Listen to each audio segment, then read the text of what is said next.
जय हिंद दोस्तों। आज हम सब फिर एक नई वीडियो के साथ क्लास की शुरुआत करते हैं। आज के क्लास में हम सब कवर करेंगे सीटेट के प्रीवियस ईयर क्वेश्चन पेपर को, जो कि आपके आने वाले सीटेट एग्जाम के लिए मोस्ट इंपॉर्टेंट है। सीटेट एग्जाम में जितना जरूरी आपके लिए नए स्टडी मटेरियल है, उतना ही ज़्यादा जरूरी दोस्तों आपके लिए प्रीवियस ईयर क्वेश्चन पेपर है। अब हम सब प्रीवियस ईयर क्वेश्चन पेपर क्यों फोकस करते हैं, क्यों सभी लोग बोलते हैं कि आप ज़्यादा से ज़्यादा सीटेट में प्रीवियस ईयर क्वेश्चन पेपर को सॉल्व करिए। इसमें सीटेट एग्जाम में होता ऐसा है दोस्तों कि जो इसमें क्वेश्चन पूछे जाते हैं वह आपके तर्क शक्ति पर आधारित होते हैं, आपकी सोचने की क्षमता पर आधारित होते हैं। आप किसी क्वेश्चन को किस हिसाब से सोच के जवाब दे सकते हैं।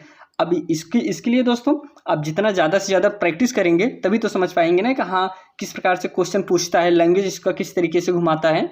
इसके लिए आपको जो ज़्यादा से ज़्यादा दोस्तों प्रैक्टिस करना होगा। अब चलिए हम सब क्लास की शुरुआत करते हैं। अगर आप इस चैनल पर नए हैं तो चैनल को सब्सक्राइब जरूर करिए दोस्तों। यहाँ पे हम सब सीटेट के सभी जितना सेट आपके एग्जाम हुए थे 2022-23 में यहाँ पे कंप्लीट कराया जाएगा। आपका जो 2022-23 का एग्ज़ाम हुआ था वह 28 दिसंबर से लेके 6 फरवरी 2023 तक चला था। इसमें टोटल दोस्तों 22 सीटों में आपका एग्ज़ाम हुआ था और यहाँ पे इस चैनल पे आपको सभी के सभी 22 सीट को कवर कराया जाएगा। आज जो पेपर हम सब सॉल्व करेंगे वह पेपर आपका 2 फरवरी 2023 को पूछा गया था, जिसमें हम सब CDP को कवर कर चुके हैं। आज हम सब कवर करेंगे EVS को। और आज जो पेपर हम सब सॉल्व करेंगे, अगर आपको उसकी PDF चाहिए तो आप टेलीग्राम चैनल को ज्वाइन करके PDF को डाउनलोड कर सकते हैं, जो कि लिंक आपको डिस्क्रिप्शन बॉक्स में या फिर कमेंट बॉक्स में मिल जाएगा। चलिए हम सब क्लास की शुरुआत करते हैं। अब यहाँ से शुरुआत करते हैं EVS पर्यावरण। जो पहला क्वेश्चन आपका पूछा गया था दोस्तों, वह क्वेश्चन आपका है,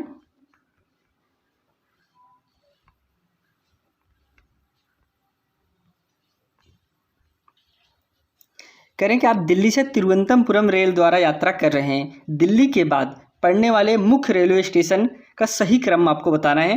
करें कि आप जा कहाँ से कहाँ तक कर रहे हैं, करें आप दिल्ली से जा रहे हैं तिरुवनंतपुरम जा रहे हैं। अब उसके करें कि दिल्ली के बाद पड़ने वाले मुख्य रेलवे स्टेशन सही क्रम आपको बताना है। कह रहे हैं पहला है ग्वालियर पड़ेगा, भोपाल, नागपुर, विजयवाड़ा, चेन्नई, तिरुवनंतपुरम। और अगला ऑप्शन है ग्वालियर, नागपुर, विजयवाड़ा, भोपाल, चेन्नई या फिर तिरुवनंतपुरम। ग्वालियर, नागपुर, चेन्नई, विजयवाड़ा, तिरुवनंतपुरम। या फिर अगला है भोपाल, नागपुर, ग्वालियर, विजयवाड़ा, चेन्नई, तिरुवनंतपुरम। अब इसको समझने के लिए, इस क्वेश्चन का आंसर देने के लिए दोस्तों सबसे पहले आपको यह समझना होगा कि जो आपका तिरुवनंतपुरम है दिल्ली है, दिल्ली किस तरफ है और आपका तिरुवनंतपुरम किस तरफ पड़ता है। तो आप जा किस तरफ रहे हैं, आपका जो सबसे पहले पड़ेगा दोस्तों ऑप्शन नंबर आपका सही है ए। सबसे पहले क्या पड़ता है दोस्तों, ग्वालियर ही पड़ता है। फिर उसके बाद आपको भोपाल पड़ेगा, फिर नागपुर पड़ता है, फिर विजयवाड़ा, फिर चेन्नई जाएंगे, तब आपका तिरुवनंतपुरम पड़ेगा। यह आपका सीक्वेंस वाइज जो सबसे पहले आएगा उसको पहले बताना है, फिर जो लास्ट में क्या है आपका तिरुवनंतपुरम है। Option A is right answer दोस्तों। चलिए अगले क्वेश्चन की तरफ चलते हैं। कल्पना कीजिए कि आप अपने विद्यार्थियों के साथ विद्यालय में हैं और अचानक भूकंप आ जाता है, तो भूकंप के दौरान आप किन सुरक्षा उपायों का पालन करेंगे। ऑप्शन है पहला, सबसे पहला कदम आप इमारत के बाहर दौड़ेंगे, या फिर विद्यार्थियों को भूकंप संबंधी ड्रिल अभ्यास करवाएंगे। या अगला ऑप्शन है करें डेस्क या मेज के नीचे बैठ जाएंगे, या फिर खिड़कियों के समीप चले जाएंगे। तो दोस्तों अगर भूकंप आता है, भूकंप आने पे जो यहाँ पे कल्पना करने की बात करें, विद्यार्थियों के साथ विद्यालय में है, अचानक भूकंप आ जाता है, भूकंप के दौरान किन सुरक्षा उपायों का आप पालन करेंगे। अब आप विद्यालय में अंदर बैठे हैं, अब भूकंप आएगा, सबसे पहले क्या करेंगे, आपको वहाँ बचना है, डेस्क या मेज के नीचे बैठ जाएंगे। Option number C is right answer दोस्तों, डेस्क या मेज के नीचे। क्योंकि अगर आप पहला भी आप कह सकते हैं नहीं, पहला सबसे पहले आप इमारत के बाहर दौड़ेंगे। अभी आप अंदर बैठे हैं, भूकंप आ गया तो बाहर निकल नहीं पाएंगे, क्योंकि भूकंप तुरंत सब गिरने लगे। तो उसमें आपको यह समझना होगा कि जहाँ थोड़ा सा जगह है वहाँ पर सेफली छुपने का प्रयास करिए। Option C is right answer. अगर हम सब यहाँ पे भूकंप की बात करें तो भूकंप जो तीव्रता होती है, भूकंप की तीव्रता किससे नापते हैं दोस्तों, वह सिस्मोग्राफ से नापते हैं। लेकिन वहीं इसके परिणाम, जबकि भूकंप का परिणाम मापने के लिए आप रिक्टर स्केल का प्रयोग किया जाता है। तीव्रता के लिए दोस्तों सिस्मोग्राफ और इसके परिणाम के लिए रिक्टर स्केल का प्रयोग किया जाता है। चलिए नेक्स्ट क्वेश्चन की तरफ चलते हैं।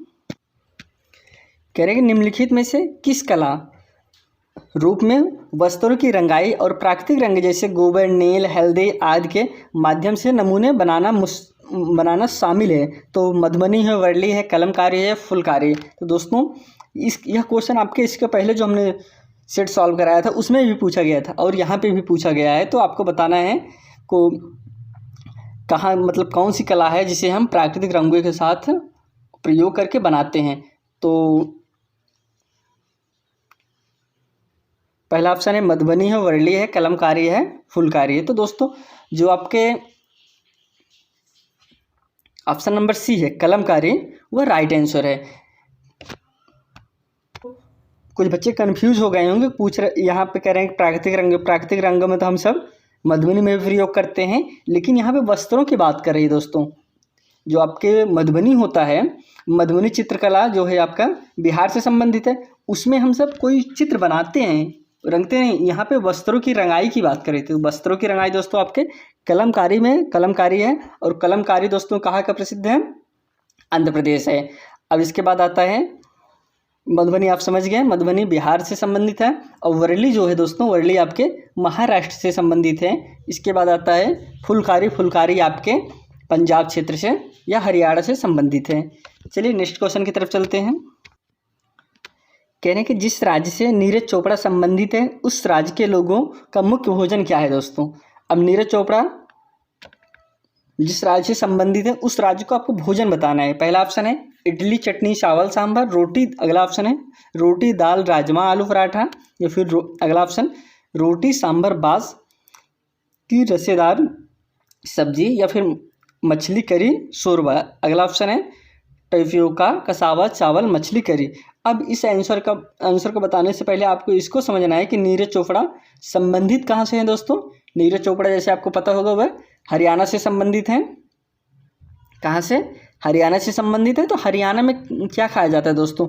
अब इडली चटनी सांभर तो हरियाणा में चलता नहीं है।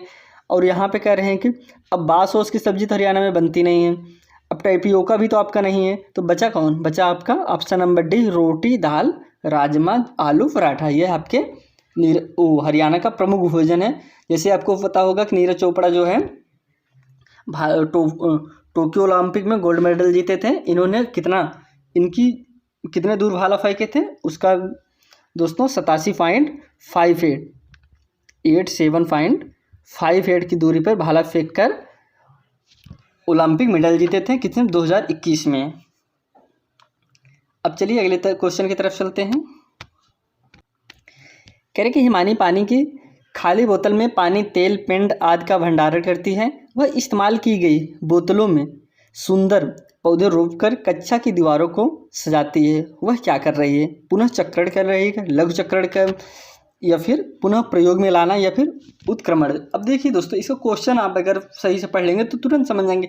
जो खाली बोतलें हैं उनको फेंक देते हैं, उनका उपयोग करके सुंदर पौधे कर रही है, सुंदर पौधों को रोक कक्षा की दीवार को सजा रही है। तो जाहिर सी बात है दोस्तों पुनः प्रयोग में ला रही है। कोई चीज़ हम जैसे बोतल हम फेंक दिए, यूज़ करने के बाद फेंक दिए, तो फिर उसका वो क्या कर रही है? पुनः प्रयोग कर रही है। तो ऑप्शन नंबर आपका सी इज राइट आंसर, पुनः प्रयोग में लाना। अगला क्वेश्चन की तरफ चलते हैं।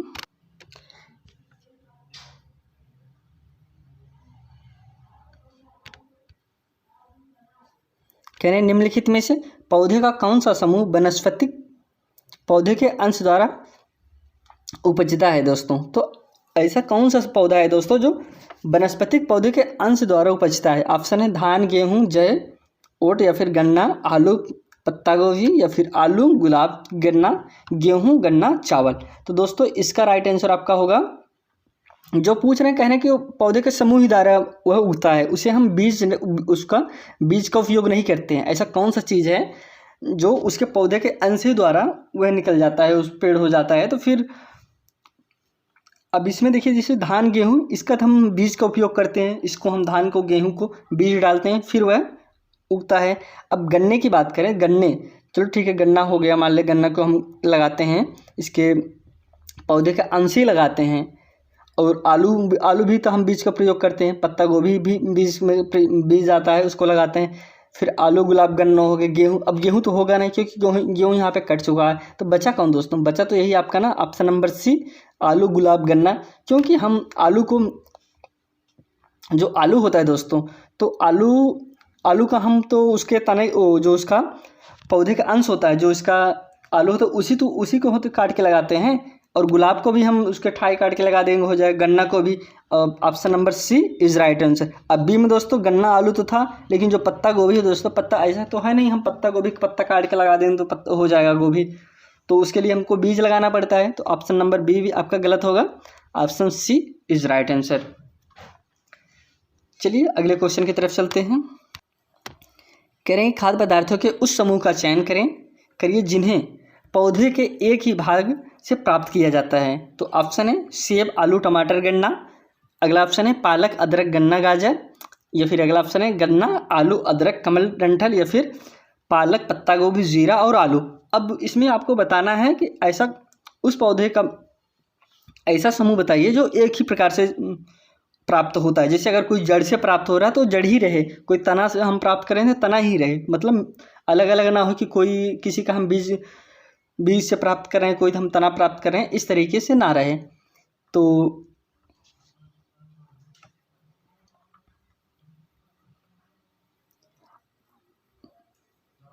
इसका दोस्तों राइट आंसर होगा ऑप्शन नंबर आपका सी। क्योंकि दोस्तों जो अदरक होता है,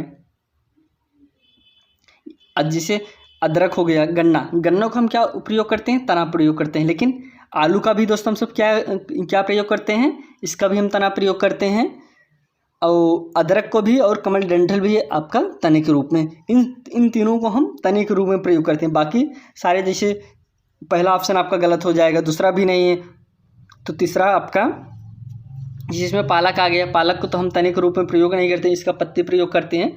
इस प्रकार से ये सब गलत हो जाएंगे और आपका राइट आंसर होगा ऑप्शन नंबर सी। चलिए अगले क्वेश्चन की तरफ चलते हैं।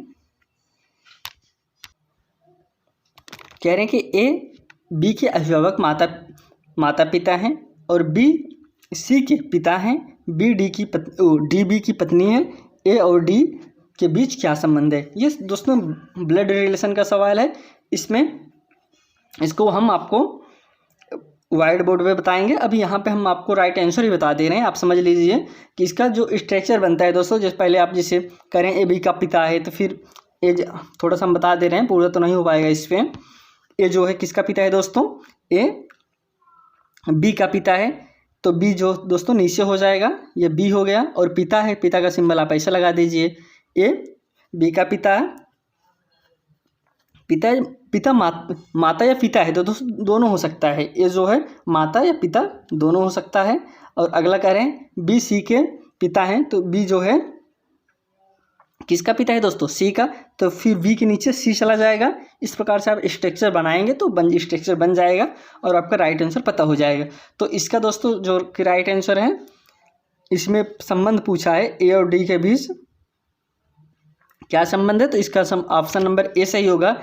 डी जो है एक ही पुत्र बधू है दोस्तों। चलिए नेक्स्ट क्वेश्चन की तरफ चलते हैं।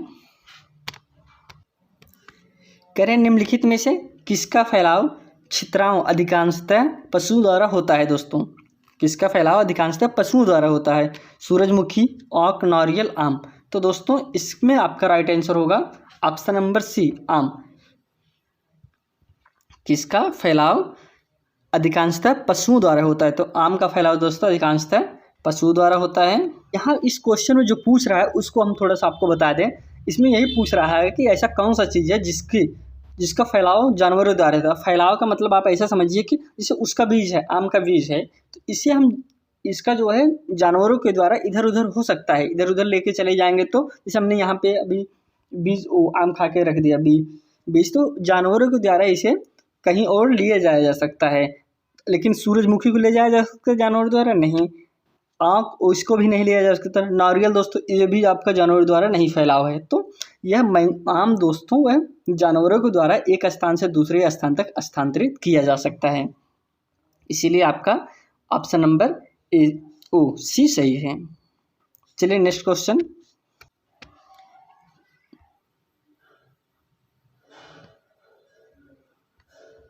कह रहे हैं कि चिड़ियों के उस समूह की पहचान करिए जो अपनी भोजन संबंधी आदतों के आधार पर एक दूसरे से समानता रखते हैं। मोर, तोता, कबूतर, तोतर अगला ऑप्शन है, तोता, कौवा, उल्लू, या फिर अगला ऑप्शन है उल्लू, बाज, चील, अगला ऑप्शन है कठफोड़वा, गिद्ध, कोयल। तो इसमें बताना है कि जो भोजन के आधार पर एक दूसरे से संबंधित हैं, तो भोजन के आधार पर दोस्तों आपका जो राइट आंसर होगा तो ऑप्शन नंबर सी सही होगा। जो आपका उल्लू है, बाज है, चील है, ये दोस्तों एक दूसरे से भोजन के आधार पर संबंधित हैं। ये अगर भोजन के आधार पर देखो तो तीनों जो है मांस खाते हैं और तीनों जो है मांसभक्षी हैं, इसलिए आपका option number C is right answer. और लेकिन और अब इसको हम देखें तो ए भी आपका नहीं है और ए भी नहीं होगा, तो ए भी नहीं है, तो option number C is right answer. चलिए नेक्स्ट क्वेश्चन की तरफ चलते हैं। यहाँ पे कह रहे हैं कि प्राथमिक स्कूल की अध्यापिका नीना अपने विद्यार्थियों के साथ पर्यावरण अध्ययन की कक्षा में विभिन्न क्षेत्रों में मनाए जाने वाले फसलों की कटाई से संबंधित त्योहारों पर चर्चा करती है। उसके द्वारा उल्लिखित फसलों की कटाई से संबंधित त्योहार के समूह का चयन कीजिए। ऑप्शन है बिहू, बैसाखी, मकर संक्रांति, अगला ऑप्शन है गणेश चतुर्थी, होली, करवा चौथ, या फिर पोंगल, दिवाली, ईद, या फिर गुड़ी पड़वा, नवरात्र, गुरु पूरब। तो दोस्तों इसका आपका राइट आंसर होगा ऑप्शन नंबर ए, जो त्योहारों के आधार पर दोस्तों आपके बिहू, बैसाखी, मकर संक्रांति, लोहड़ी, यह सब आपके त्योहारों के आधार पर एक त्योहारों पर चर्चा करती है। उसके द्वारा उल्लिखित फसलों की कटाई, मतलब त्योहारों के द्वारा ही उल्लिखित जो फसलों के त्योहार जो फसल आपके त्योहार से संबंधित है वो यही फसल है। अब हम इसके राज्य समझ लें, यह किस किस राज्य में जो फसल दिया गया है और किस राज्य से संबंधित है। जैसे आपका बिहू दोस्तों असम का है, और वैसाखी दोस्तों आपका पंजाब का है, मकर संक्रांति दोस्तों उत्तर भारत का है। इसको आप जरूर ध्यान दीजिएगा क्योंकि एग्जाम में इसी से ज़्यादा पूछ लेता है कि बिहू किससे संबंधित है या फिर बैसाखी किससे संबंधित है। और मकर संक्रांति दोस्तों आपका उत्तर भारत से, और लोहड़ी दोस्तों यह भी आपके पंजाब से संबंधित है। चलिए नेक्स्ट क्वेश्चन कह रहे हैं कि आप पश्चिमी घाट के पर्वतीय क्षेत्रों के भ्रमण पर जाना चाहते हैं। आप स्थलों के किस समूह का चयन करेंगे? कहाँ पे जाना चाहते हैं दोस्तों? पश्चिमी घाटों के पर्वतीय स्थलों पर भ्रमण करेंगे। अब आपको समझना है कि ऐसा कौन सा जो आपका पश्चिमी क्षेत्र है वह उस पश्चिमी क्षेत्र में कौन कौन से आपके राज्य आते हैं। जैसे कह रहे हैं बेंगलोर, गांधीनगर, गोवा। अब देखिए दोस्तों जो आपका गांधीनगर हो गया, गुजरात हो गया, बेंगलुरु हो गया, गोवा हो गया, ये तो दक्षिणी भाग में है ना, फिर यह कैसे होंगे? ये तो हो नहीं सकते। अब अगला कह रहे हैं कि मुंबई, ऊटे, पुणे, ये भी तो आपके दक्षिणी क्षेत्र में आते हैं। फिर विशाखापत्तनम, भुवनेश्वर, या फिर पुरी। अगला ऑप्शन है महाकालेश्वर, मन्नार, या फिर ऊटी।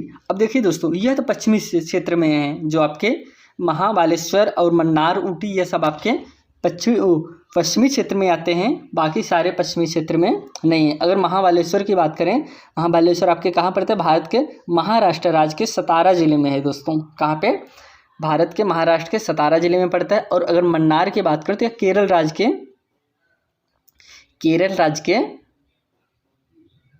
इक्कुड़ी जिले दोस्तों हैं, इडुक्की जिले में स्थित है। और ऊटी की बात करें तो यह आपके तमिलनाडु में एक प्रमुख पर्यटन स्थल है।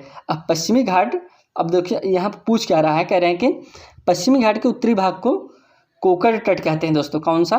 कोकर तट कहते हैं। पश्चिमी घाट के दक्षिणी भाग को मालाबार तट कहते हैं। पश्चिमी घाट को महाद्री पहाड़ी के रूप में जानते हैं। अगर पश्चिमी घाट की बात करें, जैसे ये हो गया आपका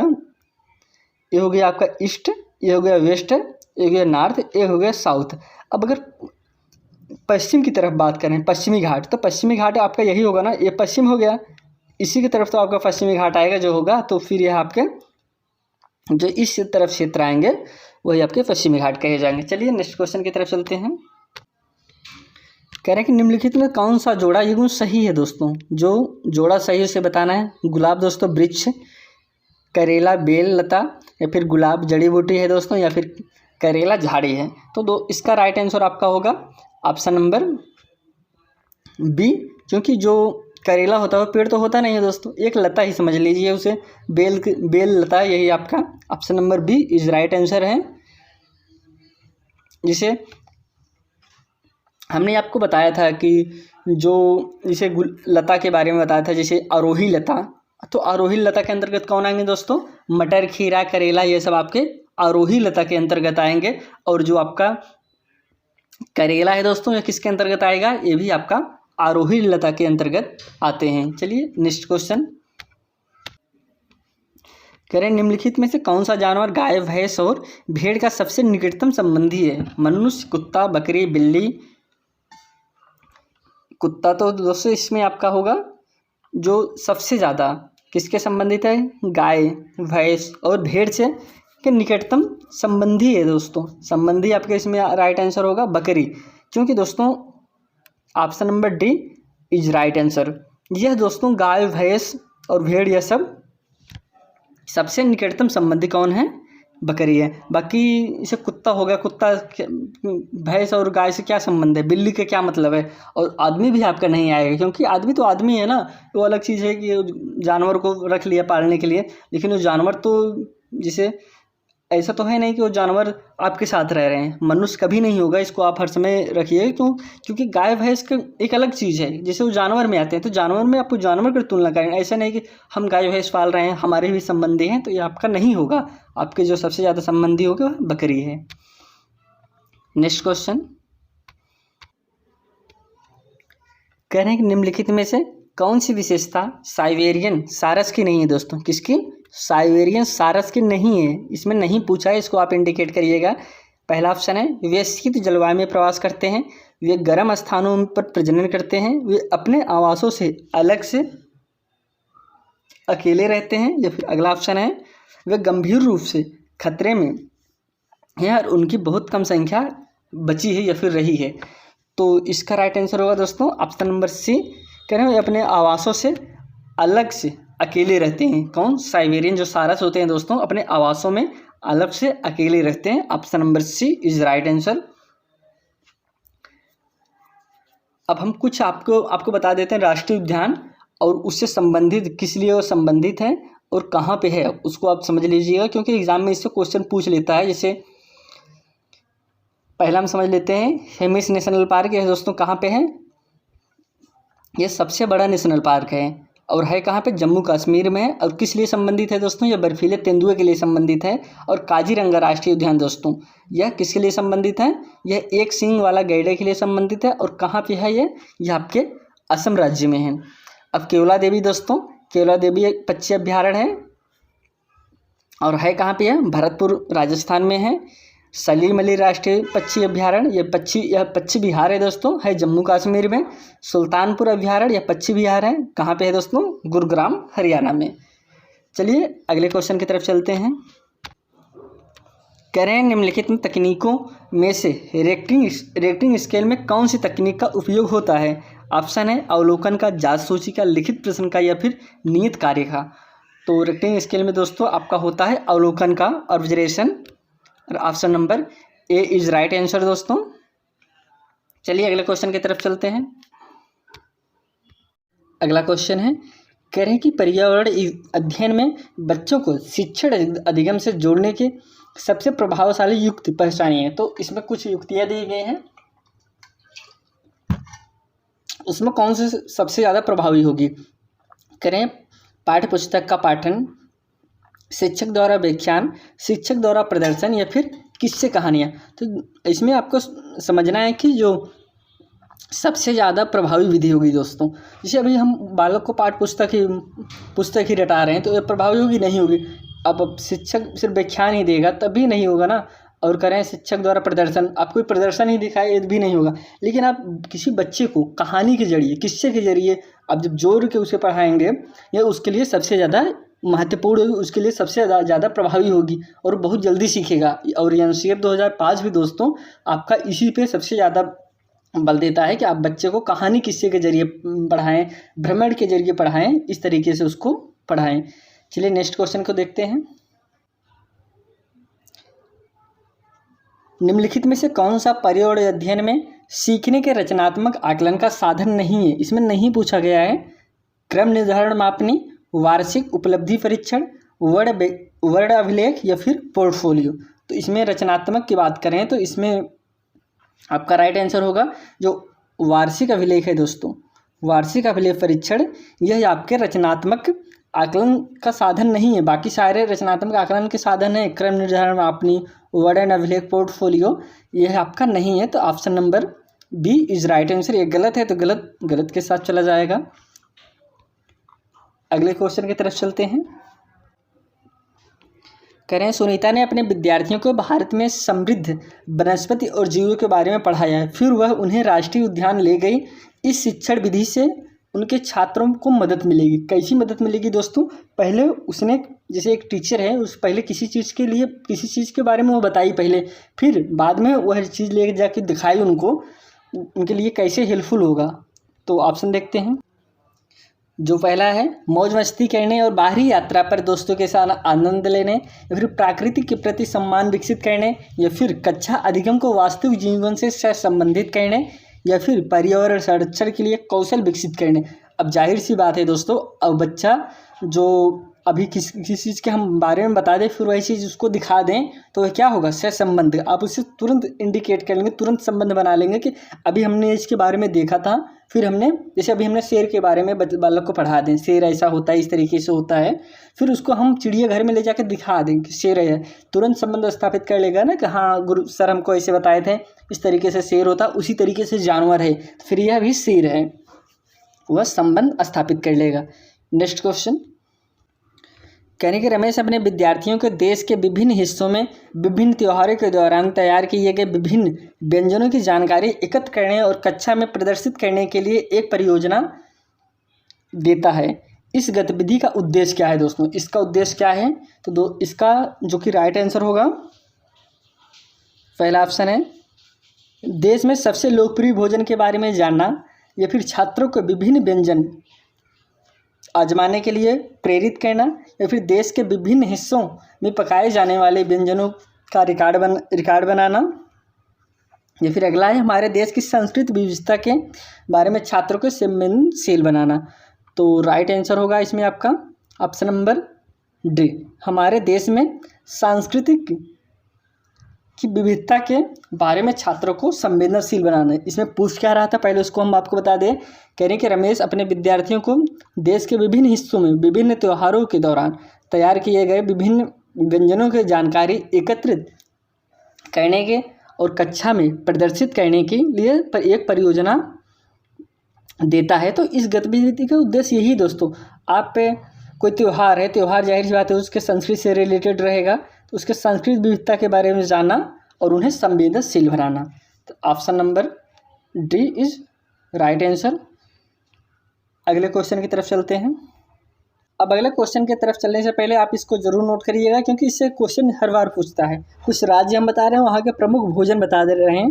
राजस्थान में दोस्तों केरसंगरी, आंध्र प्रदेश में इडली, वड़ा, डोसा और सांभर, असम में चावल, बांस के अंकुर और पाई के पीला, और असम में दोस्तों चावल, बांस के अंकुर और पाई के पीला हो गया, और केरल में टैपियोका और नारियल। टैपियोका से दोस्तों बार बार आपके सीटेट एग्जाम में क्वेश्चन पूछता है कि टैपियोका कहाँ पे खाया जाता है, कहाँ पे पाया जाता है, तो आपका केरल में। गोवा में दोस्तों नारियल के तेल में पकाई गई समुद्री मछली, और जम्मू कश्मीर में सरसों का तेल में पकाई गई मछली।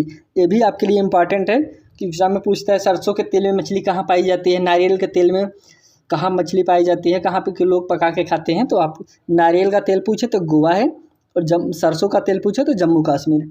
और बिहार का दोस्तों फेमस क्या है? लिट्टी चोखा, और पंजाब के छोले भटूरे, कुलचे। चलिए नेक्स्ट क्वेश्चन की तरफ चलते हैं। कह रहे हैं अमित के विद्यालय में एक पर्यावरण अध्ययन विषय पर प्रदर्शनी आयोजित की गई। किस पे? पर्यावरण अध्ययन पर। यह प्रदर्शनी एक उद्देश्य के साथ आयोजित की गई। आपके अनुसार निम्नलिखित में से कौन सा सबसे उपयुक्त उद्देश्य है? तो उद्देश्य आपको बताना है कौन सबसे ज़्यादा उपयुक्त है। माता पिता को संतुष्ट करने के लिए, प्रिंसिपल और सहकर्मी को प्रसन्न करने के लिए, शिक्षार्थियों को रचनात्मक प्रवृत्ति को दिशा देने के लिए, या फिर अगला है भविष्य के करियर विकल्पों के लिए शिक्षार्थियों को प्रशिक्षित करने के लिए। अब देखिए, आप कोई प्रदर्शनी कर रहे हैं तो किसी को खुश करने के लिए थोड़ी कर रहे हैं, या फिर प्रिंसिपल या सहपाठियों को प्रसन्न करने के लिए थोड़ी कर रहे हैं, माता पिता को खुश करने के लिए नहीं। अब जो है इसका राइट आंसर होगा शिक्षार्थियों को रचनात्मक प्रवृत्ति की को दिशा देने के लिए। वह सोचे कि जैसे आप प्रदर्शनी में कोई चीज़ लगा दें, बालक वह देखेगा, छोटा बच्चा तो सोचेगा उसके बारे में। जो मेन उद्देश्य उसका होता है शिक्षार्थियों में रचनात्मक प्रवृत्ति को दिशा देने के लिए। Option C is right answer. Next question कह रहे हैं निम्न में कौन सा उपागम पर्यावरण अध्ययन के शिक्षण से संबंधित नहीं है। यह भी नहीं पूछा है, जब भी नहीं पूछे उसको आप ध्यान दे के लगाइएगा। पहला एकीकृत, प्रक्रिया, निरंकुश या फिर वैचारिक। तो इसका राइट आंसर होगा आपका ऑप्शन नंबर सी, जो निरंकुश है दोस्तों वह पर्यावरण अध्ययन शिक्षण से संबंधित नहीं है। बाकी जो एकीकृत, उपागम, सक्रिय ये सब आपके पर्यावरण अध्ययन से संबंधित हैं। नेक्स्ट क्वेश्चन की तरफ चलते हैं। करें ईवीएस के अधिगम में निम्नलिखित में से किस विधि के द्वारा अधिकतम मनोप्रेरक पक्ष का विकास होगा। ऑप्शन है प्रदर्शन विधि, व्याख्यान विधि, एकीकृत विधि या फिर पोस्टर बनाना। तो इसका राइट आंसर होगा ऑप्शन नंबर सी, एकीकृत विधि। ईवीएस के अधिगम में निम्नलिखित किस विधि के द्वारा अधिकतम मनोप्रेरक पक्ष का विकास होगा। तो दोस्तों आपका एकीकृत विधि द्वारा सबसे ज़्यादा विकास होगा।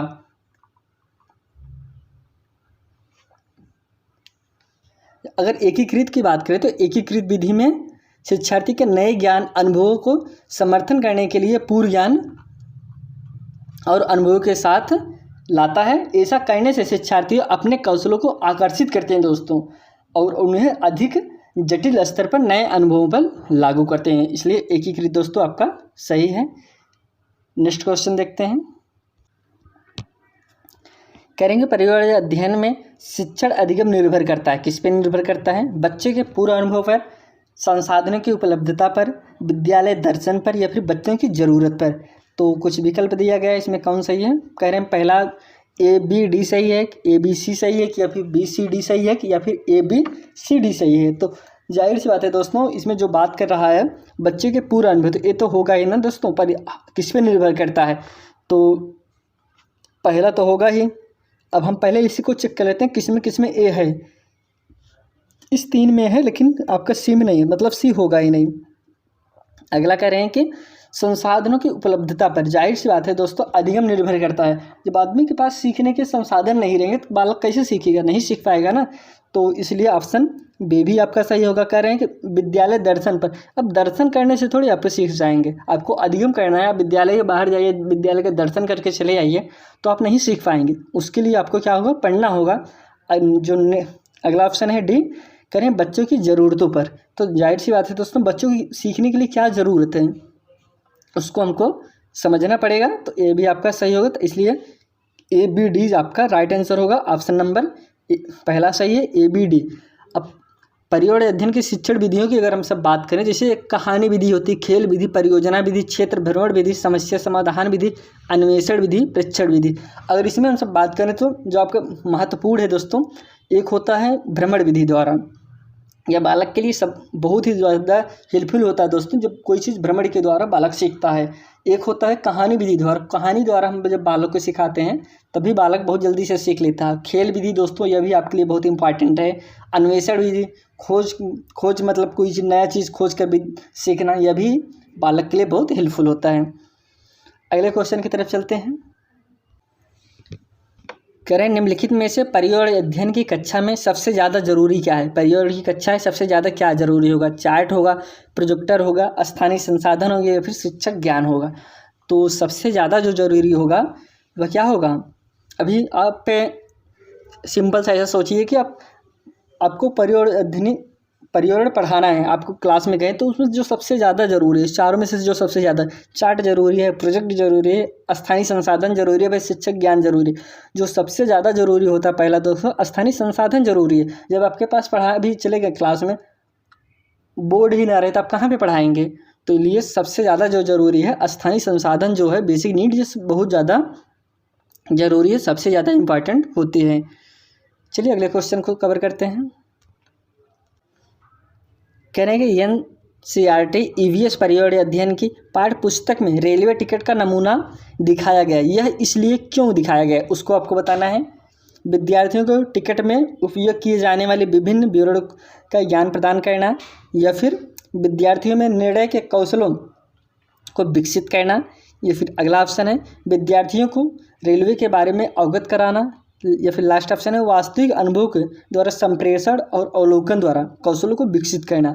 तो हम जो उसको टिकट है वह क्यों दिखाते हैं, तो वह दोस्तों जाहिर सी बात है वास्तविक अनुभव के द्वारा संप्रेषण और अवलोकन कौशलों को विकसित करना दोस्तों उसका मूल उद्देश्य होता है। ऑप्शन नंबर दोस्तों आपका D is right answer. Next question कह रहे हैं ईवीएस के शिक्षण अधिगम में निम्नलिखित में से क्या बच्चे में विकसित होता है, क्या विकसित होता है उसको आपको बताना है। अच्छी याददाश्त, पहचानना, या फिर करके सीखना, या फिर रटना। तो अगर इसमें हम विकसित की बात करें दोस्तों, जो करके सीखना होता है ये सबसे बच्चे में सबसे ज़्यादा विकसित होता है, और यह पॉजिटिव भी है कि जो ईवीएस के शिक्षण अधिगम में इसका विकास होना दोस्तों वह बहुत ही महत्वपूर्ण है, क्योंकि जब करके कोई चीज़ सीखेगा बालक तो बहुत अच्छे से सीखेगा। अभी कोई चीज़ हम उसे रटा दें तो वो नहीं समझ पाएगा, अभी रट तो लेगा लेकिन आगे चल के उसके लिए समस्या हो जाएगी। करके सीखना दोस्तों ये इम्पॉर्टेंट है। तो option number C is right answer. Next question को कवर करते हैं। अगला क्वेश्चन है दोस्तों करें पर्यावरण अध्ययन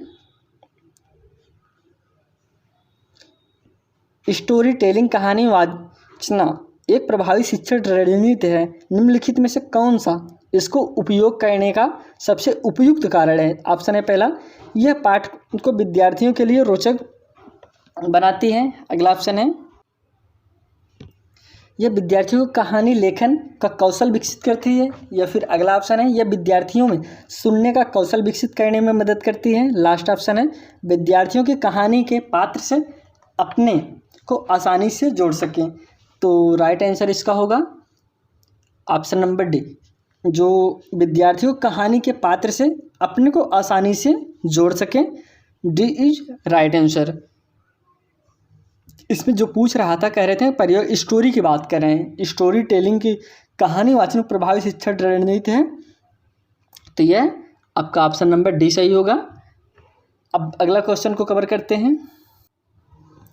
करें पर्यावरण अध्ययन के शिक्षक कक्षा 5 के विद्यार्थियों को एक वीडियो दिखाते हैं जिसमें एक बैलगाड़ी पर अत्यधिक सामान लादा गया है, जिसके कारण बैल लड़खड़ाकर चल रहा है। शिक्षक इस वीडियो को दर्शाए गए दृश्यों पर विद्यार्थियों से चर्चा करते हैं ताकि वह उनका ध्यान ले जाएं।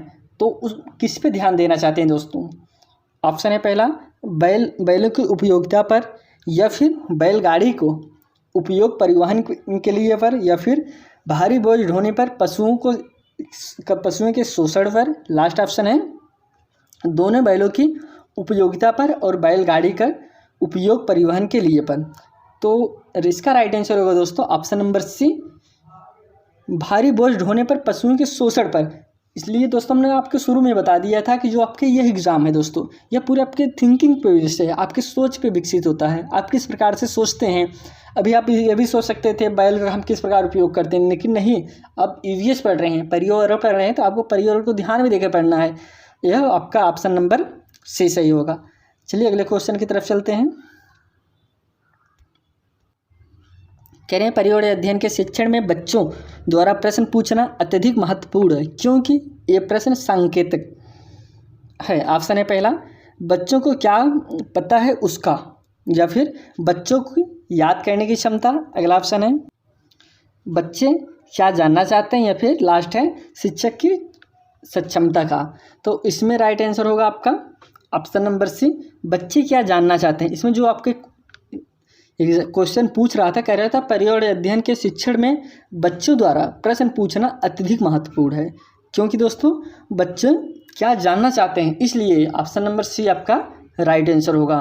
अब यहाँ पे हमने आज कवर किया दोस्तों ईवीएस, और यह पेपर आपका पूछा गया था 2 फरवरी 2023 को। अब इसी के साथ यह वीडियो में ही समाप्त करते हैं। आपसे फिर एक नई वीडियो में मिलते हैं, तब तक के लिए दोस्तों धन्यवाद।